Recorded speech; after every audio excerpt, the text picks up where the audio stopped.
CIU is always a tough opponent, real scrappy.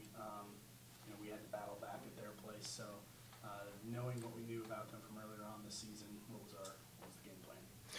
Well, they lost a couple of players, injury and so forth, that they just didn't have a lot of inside presence, and so we wanted to try to get the ball inside.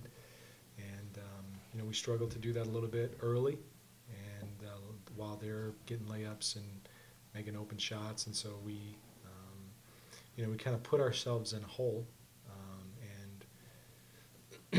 Really the defensive effort from the last half of the first half was pretty good. We owned the 15 points, and just that initial 20-point, 21-point deficit was difficult for us to overcome. And you just got to credit, they made shots. They made all kinds of shots. Guys that are good shooters tonight were great shooters, and they have a great shooter, and he was only 2 of 10 from 3, but he had his teammates had his back and stepped up and shot a really good percentage.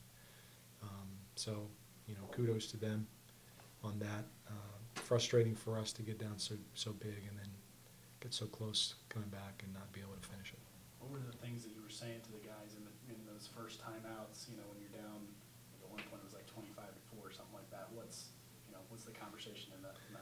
Yeah, basically we try to be positive. Try to remind them what our effort, what we're looking to do, where do we want to go with the ball. We made some defensive adjustments to try and slow them down a little bit, and then once we started clicking on offense, it was we fed a little bit more off of that on the defensive end. We started getting some stops, and we wanted to get it under 10 at half.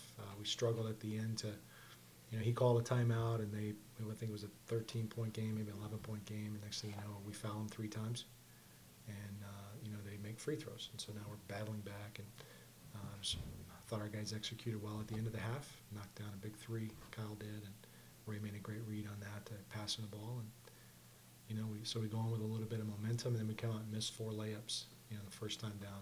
So it was just one of those games where, in some sense, they battled so hard, and then in another sense, they just couldn't get out of their own way. I mean, how many possessions do we have where we threw the ball away? We threw it to a guy who was zigging, and we thought he was zagging. We've got 3-on-1 transition, and we end up not even getting a shot. Actually, we turn it over. So just things like that were frustrating and disappointed for them because they had worked so hard to get themselves back in a position to be viable in that game, and then we just didn't make those plays when we needed to. Guys, to you, kind of same question. When you go down 25-4 at one point, from an execution standpoint, what were we not doing that we needed to do, both offensively and defensively? And either one can answer that. In my opinion, it's the little things. It's communication, and those are things that we constantly, or the coaches. Those are things that the coaches are constantly reminding us of every day in practice, and we're just not doing it. I mean, there's no excuse for it. There's nothing else you can say about it. Like, we just have to do it. When we really buy in and we do those things, we're a very hard team to beat. But if we continue to do things our own way and kind of just, get a feel for it to do what we want, we're never going to be as good as we can be. So. And you guys both kind of took the game on your shoulders collectively and really drove us back into the game. What do you think was the difference in chipping away at the lead? I mean, kind of bumping off the first question, that one. The first 10 whatever minutes, we did literally nothing right. It was big things, it was little things, it was communication, and we didn't do our game plan, and so we just weren't playing to our strengths or their weaknesses. And the second half, we just got some confidence. Some guys stepped up. Justin played a great half, and I mean, where it started, and I told the guys at the start, I was like, this our offense will start with our defense, and once we can get a stop, but if we that will fuel our offense, and we weren't getting stops, so our offense was getting stagnant. And so once we buckled down on defense and got rebounds, the whole floor opens up. Kind of going from this one, Coach,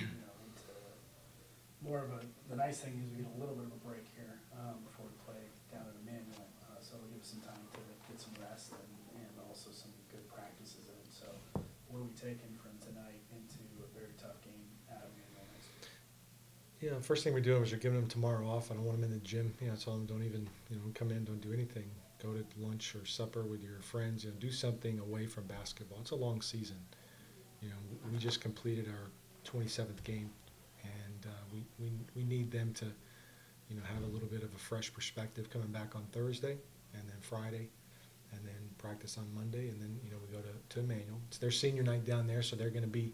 The fans will be out, and it'll be a tough environment. But that's why we do this. We don't do this so that we can just play easy games. We are stretched. We are challenged, and obviously this year we've had opportunity where we've stepped up huge in big games against big opponents, and so it's another opportunity for that. So I challenge the guys in the locker room. If you've cashed in and the season's over for you, then you're missing out. We still got something left to do. And so, great opponent down there. Coach Rosine does a great job. They'll be ready. We have 3 days to work to, put our game plan in and go down there and play the game. And, we did something different this year. We're playing later. Usually we'd be done now and we'd have 2 weeks to sit and wait for the regional tournament. Well, we kind of, on purpose, scheduled later games so that we could play instead of sitting around. And so we'll see. Hopefully that will be a benefit to us. We have to collectively, coaching staff, players, we got to go out there and execute what we're good at, try to take advantage of what they're not good at, and I'm talking generically here, just in basketball. And unfortunately, in some situations tonight, things that we're normally good at, it was like we couldn't figure it out. We were all thumbs or so. We started in September in open gym and started with our boot camp in the 1st of October, and we're working towards an end. There's an end to all of this. Tonight's not the end. That's the good part. There's still another chance to come back. We got more practice. We got more opportunity. And, I believe in these two guys and their ability to rally the troops and to get us ready to just go compete. And like I told them tonight, they gave themselves a chance after being down, 21 points. They gave themselves a chance. They held them to 32 points in the second half. That's all we can ask for. A couple of things here, a couple of things there, and we're in here going, man, that was a tough one. We came back. But again, Coach Tague does a great job, and they're going to be a tough opponent, just continually. And that's good. That's good for both of our programs. And so I'm in one sense, I'm happy for him, disappointed for us, but I'm looking forward to many, many years of competing against him and his squad, because it's going to be, hopefully it won't be another 25-4. We got to climb out of it, but I think it's going to be a lot of, close games. So, future's bright.